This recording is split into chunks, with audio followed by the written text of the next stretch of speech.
Oui, bah, bonjour à tous. Donc aujourd'hui, on va faire un petit speed learning. Alors je vais essayer de pas trop m'attarder parce que c'est vrai que c'est assez conséquent.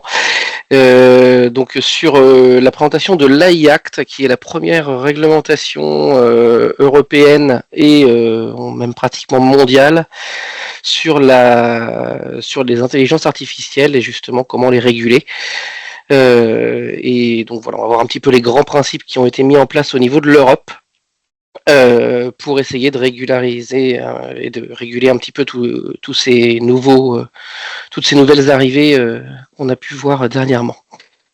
Alors, est-ce que ça va marcher comme ça? Non, ça marche pas comme ça. Hop, voilà. Donc on va faire une petite introduction d'abord sur l'AI Act, qu'est-ce que c'est, ensuite donc ses objectifs principaux, les différentes volontés de protection, les différentes classifications, parce que toutes les intelligences artificielles ne sont pas identiques, les différentes obligations pour les développeurs et les utilisateurs évidemment, quelques exemples concrets. Euh, qui parle de réglementation, parle évidemment de sanctions aussi éventuellement, si tout n'est pas respecté. Les démarches donc pour se mettre en conformité et un petit bilan ensuite au niveau de tout ce qu'on aura pu voir et ce que peut promettre l'avenir. Voilà. Et puis une petite vision très rapide de ce qui se passe aussi à l'international, vu que là on est vraiment sur une réglementation uniquement européenne.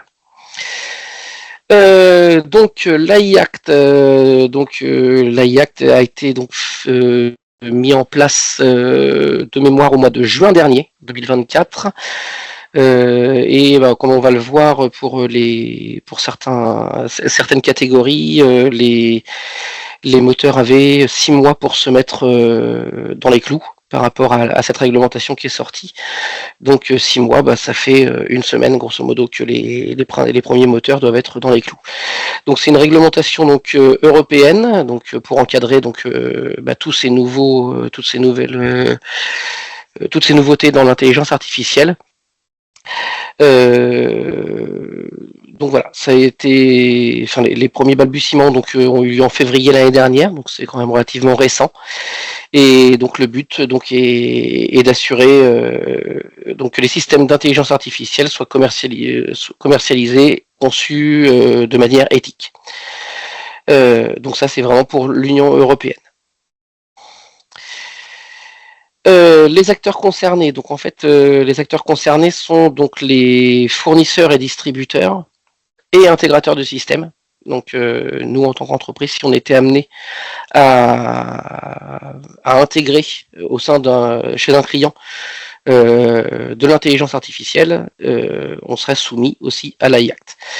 Et donc pour toutes les entreprises et associations évidemment aussi, qui ont un siège social en Union européenne ou qui commercialisent dans l'Union européenne. Donc n'importe quel acteur américain, chinois ou peu importe, qui veut venir avec un nouveau moteur d'intelligence artificielle et le commercialiser en Europe est soumis à l'AI Act, même s'il a été créé ailleurs, sous une autre, dans un autre pays. Au niveau des systèmes, donc c'est global, hein, c'est tous les systèmes d'intelligence artificielle. Et on va les classifier en quatre risques. Le risque inacceptable, le risque haut, faible et risque minime. Donc on va voir ces différentes classifications tout à l'heure. Donc voilà un petit peu les différents. N'hésitez pas à m'arrêter d'ailleurs si vous avez des questions, si je passe un petit peu vite sur certaines choses. N'hésitez pas. Voilà. Donc l'AI Act, donc c'est une régulation donc qui va de l'information à l'interdiction, hein, en fonction de la classification du moteur d'intelligence artificielle. Les sanctions ne sont pas les mêmes, mais on peut arriver jusqu'à une interdiction de commercialisation d'un système d'intelligence artificielle. Voilà, les IA génératives sont soumises à des obligations spécifiques, donc ça c'est vraiment donc tout ce qui est LLM, donc ChatGPT, etc. C'est vraiment des obligations spécifiques. Et la réglementation varie aussi en fonction donc des systèmes open source ou non, la puissance de calcul, le nombre d'utilisateurs, etc. Donc c'est en fonction de à qui va être destiné ce moteur d'intelligence artificielle. Donc le but, protéger les droits fondamentaux, donc les droits fondamentaux, donc la vie privée, la non-discrimination, la sécurité des personnes. Le but est quand même aussi d'encourager l'innovation. Mais bon, donc il va falloir fournir un cadre clair et surtout avoir confiance en les moteurs d'intelligence artificielle pour que ce soit donc transparent le plus possible et permettre de savoir ce qu'il y a dedans. En fait, que ce soit pas une boîte noire qui nous qui répondent à nos questions ou qui nous donne des directives, mais qui en fait qu'on sache pas exactement ce qui se passe derrière et pourquoi ces décisions ont été prises. Voilà, donc on classifie deux choses. Déjà, au niveau des moteurs d'intelligence artificielle, il va y avoir déjà la validation que ce système d'intelligence artificielle respecte le droit des individus, ce qui est vraiment le plus important. Donc le droit à la dignité, la non-discrimination, à la protection des données, comme le RGPD. Le droit, donc le respect de la vie privée, la liberté d'expression, le droit à l'éducation, le droit à l'explication des décisions individuelles et le droit à la propriété intellectuelle. Donc, une intelligence artificielle ne peut pas aller voler des œuvres ou des choses qui appartiennent à d'autres personnes. Et les obligations donc pour les organisations donc en question, donc c'est classifier les systèmes donc par niveau de risque. On va avoir donc comme on a vu tout à l'heure, le risque inacceptable au risque faible et minime. Évaluer donc ces différents risques en fonction des différents moteurs. Enregistrer ce qui se passe au niveau de l'activité du système d'intelligence artificielle, ce qui permettra donc de comprendre aussi pourquoi certaines réponses ou certaines décisions ont été faites. Un besoin et donc même une exigence de transparence dans certains systèmes. En cas d'incident, donc toujours avoir aussi des logs des notifications d'incidents, donc justement.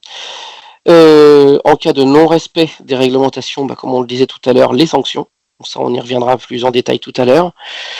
Et on a besoin aussi, donc, dans un but de transparence, toujours un contrôle de qualité. Et on a aussi quelques spécificités au niveau des intelligences artificielles génératives, donc les LLM. Alors pour les classifications, donc le plus haut, donc c'est le risque inacceptable. Le risque inacceptable, donc contrevenant aux valeurs de l'Union européenne. Donc c'est pour ça qu'on est vraiment uniquement, je le spécifie bien, uniquement sur une réglementation européenne et qui porte atteinte aux droits fondamentaux. Donc une IA ne peut pas être raciste, ne peut pas faire différentes choses. Enfin, voilà, pour faire très clair, voilà, c'est ça. C'est une intelligence artificielle ne peut pas ne pas correspondre aux droits fondamentaux de l'Union européenne pour les humains. Elle sera donc dans ce cas-là interdite et non commercialisable en Union européenne. Et si elle est créée par une société européenne, elle ne pourra pas être exportable. Donc typiquement, ça pourrait être une intelligence artificielle de scoring, de social scoring, donc notation sociale. Alors là, on a aussi la manipulation subliminale nuisible. Donc grosso modo, c'est vraiment tout ce qui se rapporte à l'humain et aux valeurs des droits fondamentaux. Alors ensuite, on a la classification juste en dessous, donc les risques élevés. Donc là, on a vraiment de grosses obligations. Donc des obligations strictes d'évaluation. Les domaines d'application, donc là, Ça va être les intelligences artificielles qui peuvent être amenées à être en rapport avec les infrastructures critiques. Donc typiquement, si on met en place un système d'intelligence artificielle au niveau des transports, au niveau de la gestion de l'énergie, de l'eau, bon, l'éducation c'est un petit peu plus abstrait, mais la gestion de l'immigration ou le droit d'asile, si c'est des intelligences artificielles qui prennent certaines décisions, il va falloir que le système d'intelligence artificielle soit vraiment très très documenté et voilà, ça va être très très strict au niveau de la réglementation. Parce qu'il y a aussi donc des impacts directs sur les droits fondamentaux. Donc là, on va devoir avoir un marquage CE obligatoire, un peu comme sur les produits qui sont en vente dans la communauté, enfin, dans l'Union européenne. Et donc marquage CE avant commercialisation, avec validation de différents organismes, etc. On peut aussi avoir certains systèmes d'intelligence artificielle qui peuvent passer entre guillemets outre certains droits fondamentaux dans certains domaines très spécifiques, typiquement la santé.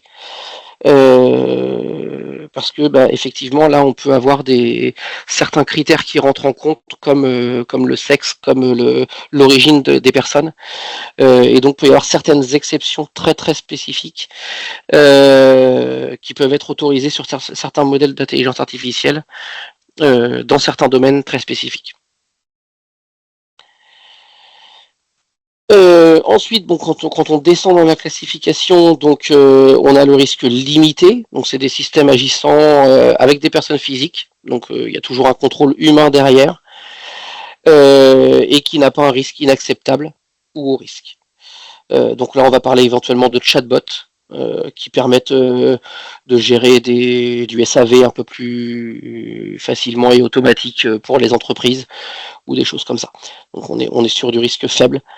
Et ensuite le risque minimal, ça va être tout simplement vraiment les tout petits systèmes d'intelligence artificielle comme un filtre anti-spam, dans votre boîte mail, et quand même un système d'intelligence artificielle vu qu'automatiquement il arrive à détecter qu'un mail est potentiellement un spam. Mais bon, voilà, on reste là sur du risque minimal et donc on a une réglementation beaucoup plus souple quand même. Donc les différentes obligations pour les développeurs et les utilisateurs. Donc garantir des données fiables pour l'entraînement des modèles. Donc c'est-à-dire que un système d'intelligence artificielle va avoir besoin de modèles pour s'entraîner et pour monter en compétences automatiquement. Donc voilà, garantir des données fiables. Avoir une documentation sur les mécanismes de supervision et leur suivi. Et être totalement transparent, donc avoir des documentations qui expliquent concrètement le fonctionnement d'un système d'intelligence artificielle. Donc ça, c'est vraiment des... Excuse-moi, Arnaud. Oui, oui, j'ai une petite question sur le slide que tu viens de passer. Oui. Donc, est-ce que ça veut dire que donc, le développeur qui va mettre en place un modèle d'IA, il se retrouve à être un peu garant de la qualité des données sur lesquelles il va entraîner ce modèle, quand bien même ce serait des données qui viennent d'un fournisseur externe? Alors, va falloir, je n'ai pas vraiment les détails, on va dire, mais oui, ce que j'ai compris de l'AI Act et ce qu'il en est, oui, c'est que si tu prends des données externes, tu garantis que ces données externes sont fiables. D'accord. Oui. Jusqu'à aujourd'hui, c'était un petit peu moins moins validé justement, mais maintenant avec l'AI Act qui est en place, oui, maintenant tout nouveau système doit dire oui, j'entraîne mon modèle, mais avec des données fiables, obligatoirement. Plus de validation en interne. Exactement. Tout à fait.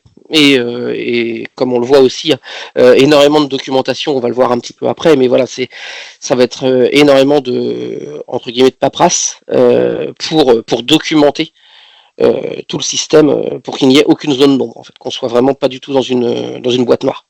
D'accord. Il y a d'autres questions ou tout va bien pour l'instant? Je vous ai pas perdu? Alors on va continuer. Donc voilà, donc quelques exemples donc de catégorisation. Donc pour les minimes, donc comme je le disais tout à l'heure, voilà, un anti-spam pour détecter des emails frauduleux. Donc effectivement, on n'a pas un email frauduleux, mais ça va être plus général que ça. Donc il faut entraîner un modèle sur comment détecter un spam. Bon là, on est vraiment sur du risque minime. Les risques faibles, voilà, donc pour du suivi de commandes, des réclamations, des choses comme ça au niveau des entreprises, en mettant en place un chatbot. Mais là, donc on va avoir quand même derrière une interaction humaine. Donc il y a quand même peu de risques. Donc on est sur donc, de la classification faible. Les risques hauts, donc typiquement, voilà, une banque qui évalue la solvabilité d'un demandeur, mais via l'intelligence artificielle. Là, là, on commence déjà à être sur du risque haut, parce qu'on a de la donnée confidentielle, du risque discriminatoire, donc des données personnelles, hein, l'emploi, les revenus, différentes choses. Donc voilà, là on commence à arriver donc dans le risque haut. Et le risque inacceptable, donc là on serait par exemple sur de la reconnaissance faciale à partir de caméras de surveillance publique, donc sans que les personnes soient consentantes. Et donc, à ce moment-là, l'intelligence artificielle permettrait la reconnaissance faciale et ensuite pourrait potentiellement même vendre ces informations à des fins de publicité ou de surveillance. Donc là, on serait dans l'inacceptable parce qu'au niveau de l'Union européenne, et je parle bien de l'Union européenne, ça ne serait pas dans les valeurs de l'Union européenne au niveau des droits de l'homme. Mais ça peut potentiellement, ce genre d'intelligence artificielle pourrait exister ailleurs. Les sanctions prévues. Alors donc pour les risques inacceptables, donc comme la dernière qu'on vient de voir par exemple, donc ça serait une interdiction de commercialisation, donc mise en conformité 6 mois après la publication, donc c'était le 13 juin 2024, donc ça fait le 13 janvier, donc toutes les IA considérées comme inacceptables avaient jusqu'au 13 janvier, donc il y a 3 jours pour se mettre en conformité. Et si ce n'est pas le cas, un risque donc de 36 millions d'euros ou 7% de leur chiffre d'affaires annuel mondial en amende. Au niveau des hauts risques, on baisse un petit peu, mais on est quand même voilà. Donc les cas d'usage à haut risque, donc secteur d'usage à haut risque. Mise en conformité, donc là ils ont 24 à 36 mois. Ça dépend en fait donc si le système d'IA est régulé par d'autres textes européens aussi, hein. C'est vrai qu'il y a quand même toute une complexité législative à ce niveau-là. Et donc là on est sur du 15 millions d'euros ou 3% du chiffre d'affaires annuel mondial d'amende. Pour les risques faibles, donc une obligation donc d'informer les utilisateurs qu'il y a une IA qui est qui gère derrière, typiquement un chatbot, voilà, que ce soit bien clair que c'est pas une personne physique qui vous répond, mais bien une IA. Une mise en conformité sur 24 mois et un risque d'amende de 7,5 millions ou 1%. Et le risque minime, donc là on est sur une application volontaire des codes de conduite, une mise en conformité sous 24 à 36 mois, mais à ma connaissance, pas d'amende prévue à ce jour. Voilà. Alors, les différentes démarches de mise en conformité. Donc, il va y avoir le système de gestion des risques. Donc, définir donc les indicateurs pour réaliser l'analyse des risques, la gouvernance des données, donc être en rapport avec les RGPD, hein, et respecter aussi les jeux de données donc fiables, donc données non biaisées pour entraîner les moteurs, avoir une documentation technique détaillée. Donc les spécificités dans les directives réglementaires. Donc comme on l'a dit tout à l'heure, une traçabilité aussi, hein, donc des logs, des problèmes d'incohérence, donc que ce soit logué, qu'on puisse définir pourquoi telle ou telle décision a été prise et comment est-ce qu'elle a été prise, et qu'il y ait toujours aussi possibilité via une IHM ou autre chose, une supervision humaine pour pouvoir interpréter les décisions d'une intelligence artificielle.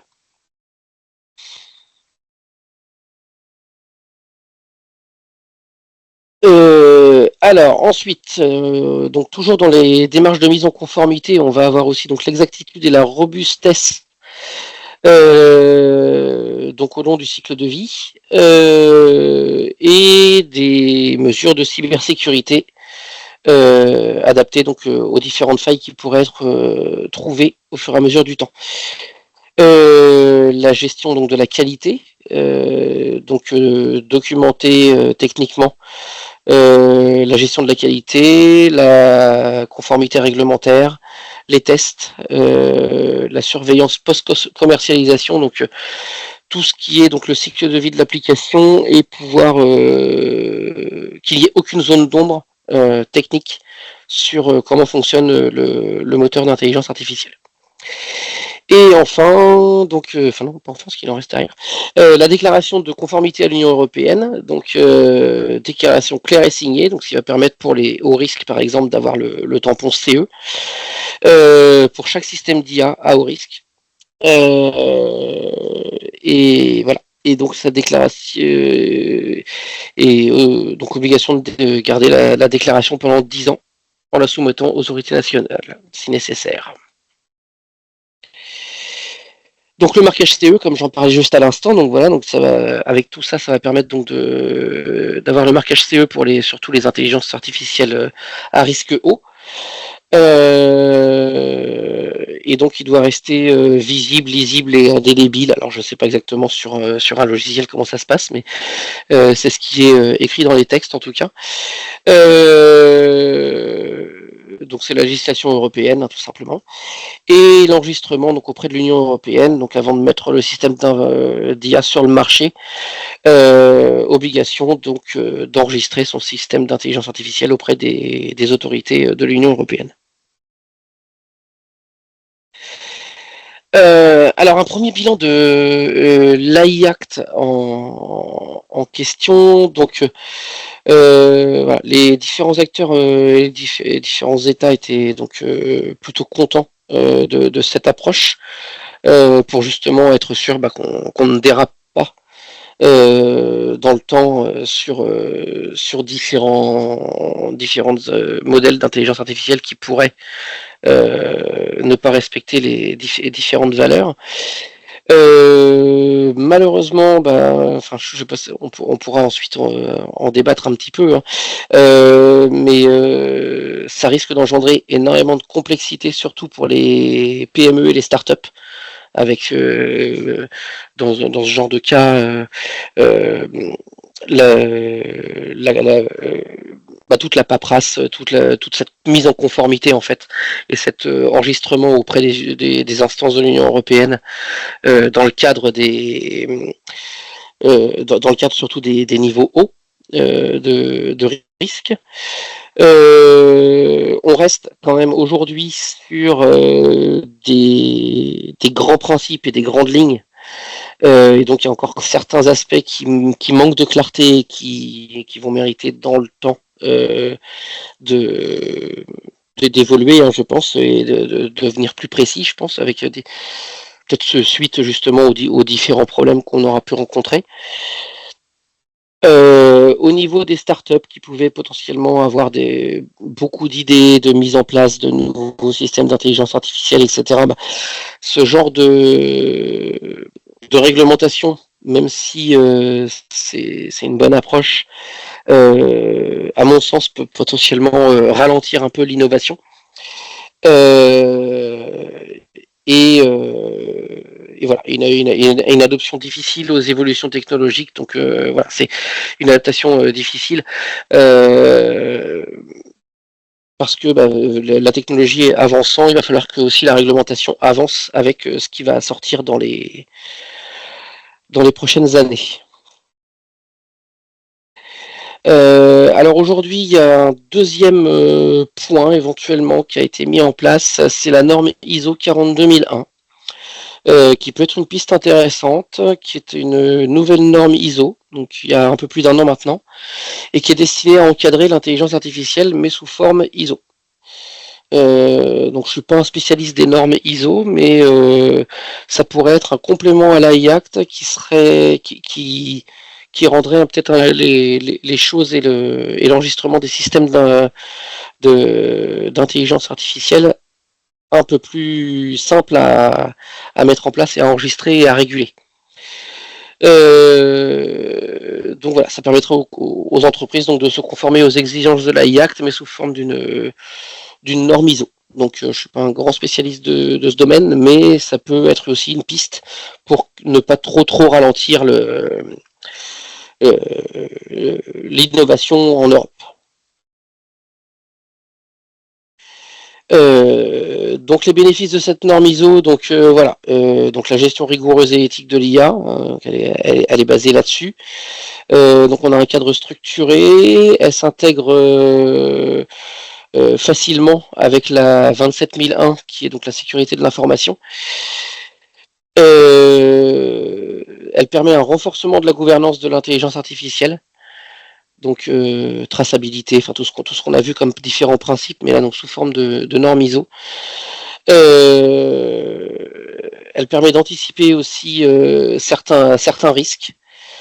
Et étant une norme ISO, elle est crédible et donc nous engage vers l'IA réfléchie, éthique et performante. Donc reste dans le cadre de l'AI Act en question.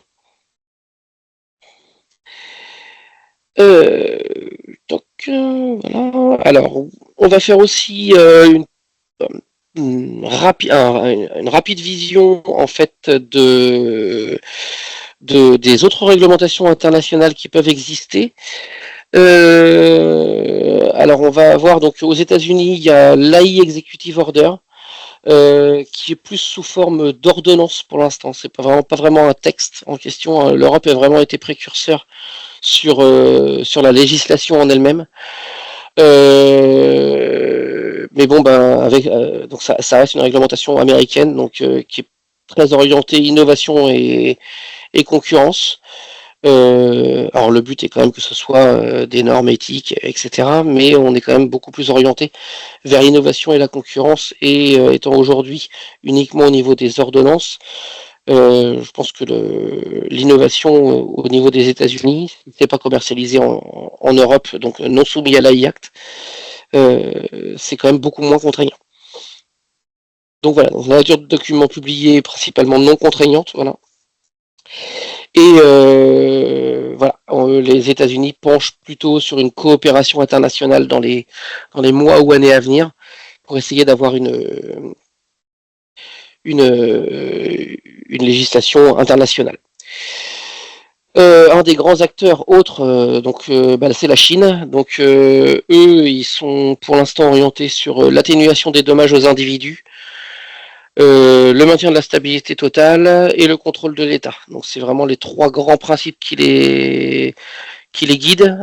Pareil, pas de réglementation à ce jour, en tout cas à ma connaissance, uniquement des premiers principes, mais pareil, beaucoup moins contraignant que l'AI Act à mon sens.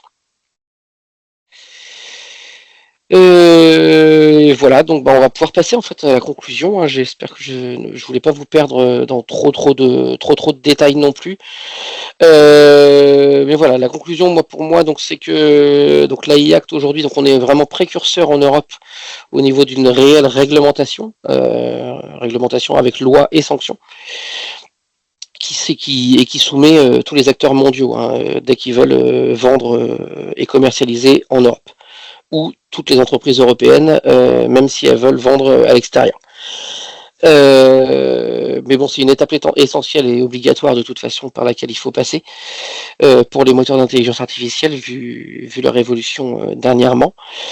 Donc voilà, il faut équilibrer l'innovation et la protection des droits fondamentaux, hein, parce que sinon les moteurs pourraient faire tout et n'importe quoi.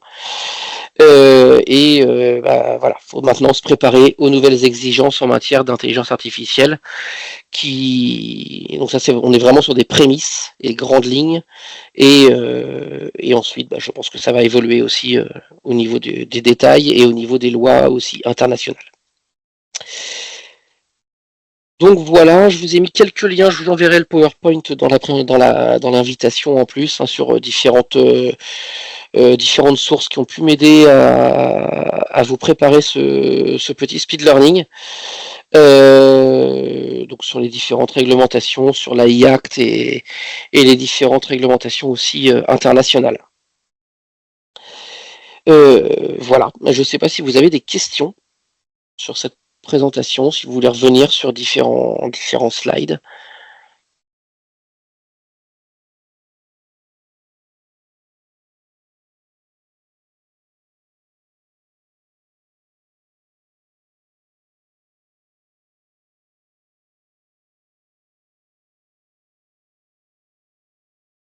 C'est bien qu'on ait eu ton avis sur cette nouvelle régulation. Donc finalement, la phrase qu'on entend un peu, l'Amérique innove, l'Europe régule, pour toi, elle est un peu vraie, et tu dis que ça va ralentir la croissance de certains secteurs européens parce qu'ils devront se mettre en conformité avant d'innover en priorité.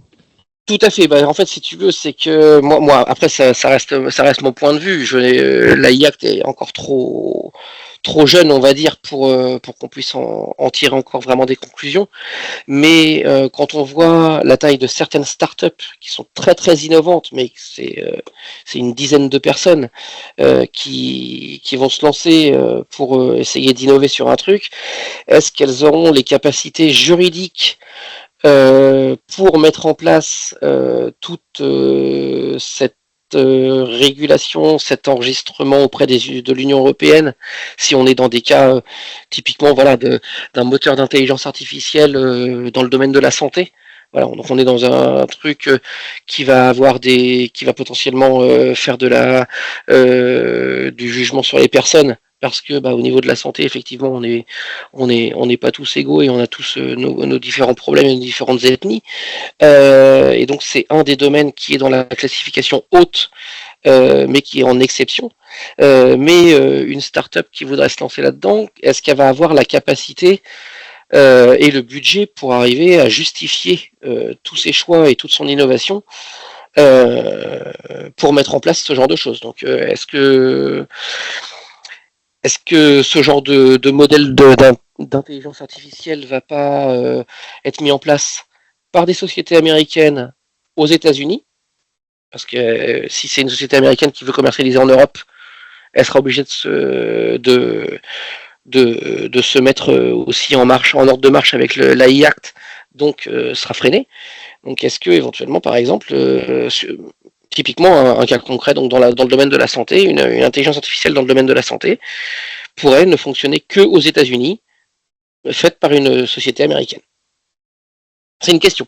Je ne sais pas, mais c'est potentiellement une question. Ouais, d'accord. Donc il faut vraiment que ce soit des règles qui soient faciles à mettre en œuvre et pas trop de paperasse administrative, sinon ça va vite ralentir l'Europe, quoi. Voilà, c'est ça. Et le problème, c'est que là, en fait, les modèles d'intelligence artificielle doivent être vraiment concret, comme on l'a dit tout à l'heure, donc détaillé, techniquement détaillé, supervisé, entraîné avec des données fiables, et on doit justifier qu'elles sont fiables. En cas de problème, on doit pouvoir justifier de pourquoi telle décision a été prise, pouvoir revenir en arrière dans les logs sur telle ou telle incohérence qui aurait pu se passer. On est vraiment sur des grosses choses. Donc les grosses sociétés, pourquoi pas. Les startups, j'ai peur que ça les freine. Il leur faudrait peut-être des aides européennes pour les accompagner là-dessus, quoi, pour qu'ils puissent externaliser le process légal. Peut-être. C'est possible aussi. Ça peut être un axe de réflexion. Tout à fait. Ok. J'ai Jean qui lève la main. Oui, salut Arnaud, merci beaucoup pour ta présentation. Ma question, elle rejoint un petit peu ce que tu es en train de parler là. C'est plutôt sur comment on va mettre en œuvre, parce que tracer les grandes lignes de la réglementation, c'est bien beau, mais comment on met en œuvre dans les grandes lignes, parce que c'est un sujet large. mais surtout quand on parle d'IA générative, et tout à l'heure, ça m'a un peu interpellé quand j'ai l'impression qu'on a tendance un peu à prendre des IA comme des humains, on parle de discrimination, on parle de tout ça, mais justement, en fait, l'IA fait pas cette distinction, elle répond juste à quelque chose qu'on lui demande, mais elle a pas tous ces principes justement de droits humains, etc. Donc en fait, ça me paraît vraiment déjà très ambitieux. Et comment on va le faire, quoi. Bah ça, c'est vraiment au niveau des développeurs, hein, de s'assurer que ton IA ne va pas dévier. Alors j'avais vu, je sais plus quel article il y a quelques temps, où on entraînait un modèle d'intelligence artificielle qui se basait sur l'actualité française, je crois, de mémoire, et en fonction de la source sur laquelle on se basait, le moteur d'intelligence artificielle devenait raciste. C'est justement ce vers quoi on ne veut pas tendre et ce vers quoi il va falloir se protéger. Donc, en grosso modo, il va falloir que les moteurs d'intelligence artificielle soient capables justement de ne pas partir justement dans ce genre de déviance. Et encore, le racisme n'en est qu'une, hein, il y en a plein. Hein. Donc c'est en fait c'est par rapport à l'entraînement et à la donnée qu'on lui donne qu'on lui donne Et la façon à- ensuite derrière et puis et de donc prendre c'est du de faire des choix. contrôle, c'est du contrôle humain en fait. C'est on dit oui, ça c'est bien, non, ça c'est pas bien, et l'IA elle apprend comme ça. C'est ça du coup le modèle en fait. De toute Donc façon, ça veut dire avec un oui. contrôle humain derrière chaque enfin, tout ce qu'on va lui donner à Je sais bouffer, plus quoi. dans quel. Voilà, exactement. Et de toute façon, je ne sais plus dans quel slide je l'avais mis tout à l'heure. Je crois que c'était là. Enfin, voilà. De toute façon, ici, voilà. On a donc là, voilà, le dernier. De toute façon, quel que soit le modèle d'intelligence artificielle, maintenant, avec la IACT, il doit de toute façon y avoir une supervision humaine. Parce que même si on garantit que le modèle ne va pas dévier, ne va pas prendre de mauvaises décisions, etc., il doit y avoir quand même de toute façon une supervision humaine pour, au cas où, éviter toute déviance.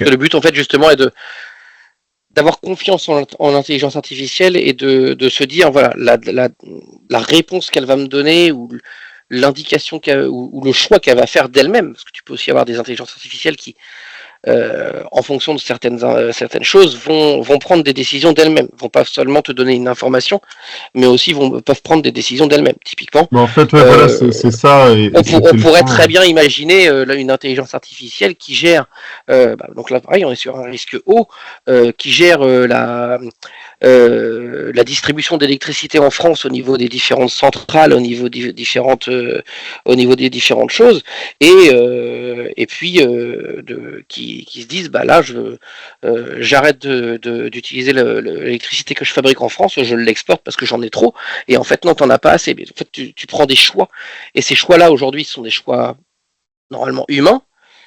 Demain, ils pourraient devenir des choix automatiques par intelligence artificielle. On est sur des moteurs qui doivent être totalement transparents et supervisés. Parce que voilà, si tu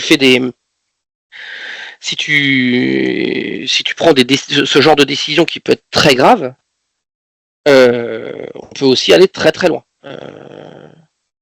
dans les décisions et donc dans les conséquences. Ok, merci.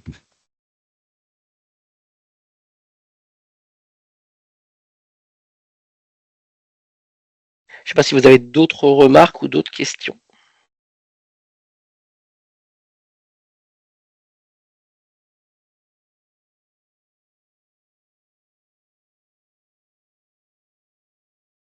Toussaint est là aujourd'hui? Ah, Toussaint est là. Je suis étonné par question de Toussaint. Écoute, Écoute, alors, j'étais très attentif à ce que tu as pu dire, c'était assez complet. J'ai pour ma part aucune question, je suis désolé Arnaud. Ah bah, non, mais c'est que c'était complet, là. Alors là, hein, je suis étonné, mais je suis content.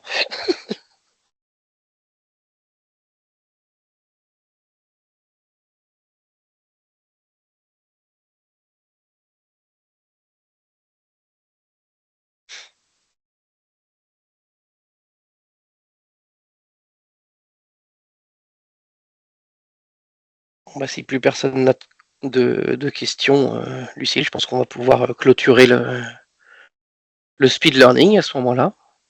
Oui, tout à fait. Ben, merci beaucoup Arnaud pour cette présentation. Pour Je ma vous part, en je l'ai prie. trouvée très intéressante. Bon, merci beaucoup. Donc voilà, et je le rappelle encore une fois, mais le replay sera disponible. On communiquera dessus, bien entendu. Donc voilà, et rendez-vous très bientôt pour de prochains speed learning. Pas de problème. Merci Putain, tu voulais Arnaud. peut-être dire un mot?